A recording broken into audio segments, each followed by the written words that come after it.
یہ جو بلاول صاحب نے نوجوان اور بزرگ سیاستدانوں کی جنگ ایک چھیڑ دی ہے، آپ کس کیٹیگری میں آپ کو ڈالا جائے، نوجوان سیاستدان یا بزرگ سیاستدان؟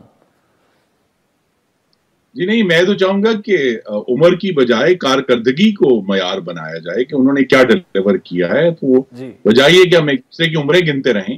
ان کے سامنے 15 سال کی پیپلز پارٹی کی سندھ کی حکومت ہے جس کے بارے میں وہ بڑی کم بات کرتے ہیں. ایک دو پروجیکٹس کا نام لیتے ہیں لیکن ان کی جو ذمہ داری تھی 15 سال کی وہ ہمیں بتا دیں کہ کیا ہے. اور وہاں ہمیں سوائے جو ایک دو ہیلتھ کے منصوبے ہیں اس کے علاوہ کارکردگی صفر ہے. سندھ کی حالت جو ہے، سندھ کے شہروں کی حالت جس قدر دیگر گوں ہے، سندھ میں اوور آل جو انفراسٹرکچر ہے اس کی جو حالت ہے، تو یہ ساری باتیں جو ہیں یہ چونکہ وہ سمجھتے ہیں کہ یہ والا جو عمر والا سیاسی زاویہ جو ہے ان کے لیے سیاسی طور پر سود مند ہے.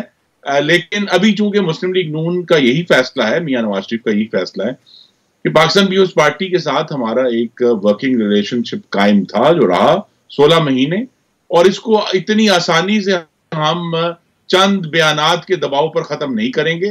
لیکن اگر یہ سلسلہ آگے چلا تو پھر ظاہر ہے جب ہماری انتخابی تقاریر ہوں گی تو تب بھی سارے معاملات ایشو کھولیں گے، نئے سرے سے سارے حساب کھولیں گے. لیکن ہماری ترجیح یہی ہے کہ یہ جو دو پارٹیاں ہیں جو پاکستان میں جمہوریت کو آگے لے کر جانے والی جماعتیں ہیں، یہ چاہے ایک دوسرے کے خلاف ضرور الیکشن لڑیں، ایک دوسرے پر تنقید بھی کریں، لیکن جو اس قسم کے نئے نئے زاویے ہیں اس سے کسی پاکستان کے عوام کی کوئی خدمت نہیں ہو رہی. یہ خرم صاحب، ایک تو خدمت بھی نہیں ہو رہی، اور دوسرا دیکھیں 90s کی سیاست جو ہے نا وہ اگر پیپلز پارٹی اور نون لیگ دونوں اس طرف چلے جائیں تو نقصان ظاہری بات ہے پاکستانی عوام کا ہی ہوگا. ایک بڑا میں آپ سے اہم سوال یہ بھی پوچھتا ہوں، آپ کی پارٹی کی جانب سے آفیشلی اس کا ڈینائل بھی آ گیا، 18ویں ترمیم کیا اگر 2/3 اکثریت، جو کہ موجودہ صورتحال میں تو مشکل ہی لگ رہا ہے، شاید آپ کو اکثریت مل جائے، لیکن 2/3 اکثریت، اور وہ بھی پاکستانی عوام کا فیصلہ ہے، مل بھی سکتی ہے، اگر 2/3 اکثریت مل جاتی ہے تو 18ویں ترمیم جو ہے وہ رول بیک ہو سکتی ہے، اس میں ترامیم ہو سکتی ہیں، یا یہ کیٹیگوریکلی آپ نے فیصلہ کیا ہوا ہے کہ اس کو نہیں چھیڑا جائے گا؟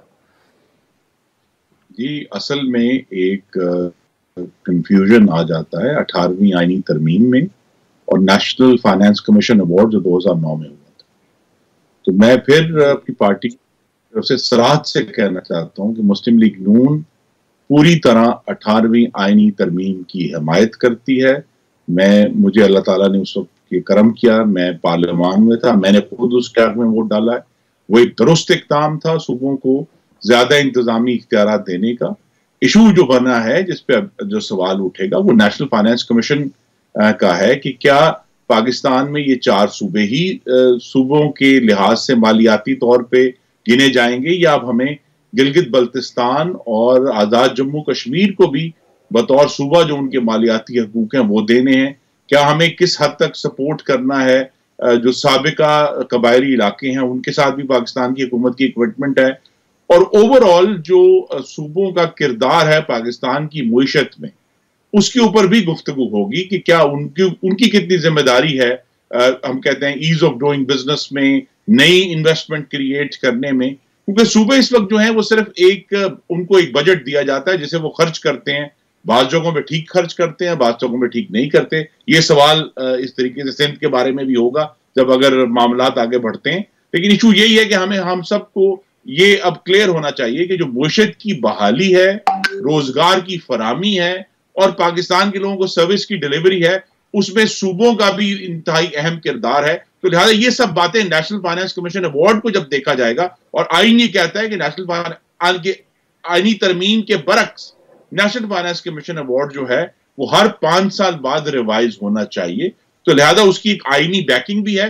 تو 18ویں ترمیم کے پیچھے ہم پوری طرح کھڑے ہیں، لیکن نیشنل فائنانس کمیشن ایوارڈ جو ہے وہ انشاءاللہ جو پچھلا 2009 میں ہوا تھا اس کو 14 سال ہو گئے، تو وقت آ گیا کہ 15 سال بعد اس کو دوبارہ دیکھا جائے کہ نئی اس میں ضروریات کیا ہیں. اس دفعہ تو اگر آپ کو ناظرین کو میں یاد کرا دوں، چاروں صوبوں نے مل کر خیبر پختونخوا کو سپورٹ کیا تھا، ایکسٹرا فنڈنگ دی تھی کیونکہ اس وقت دہشت گردی تھی.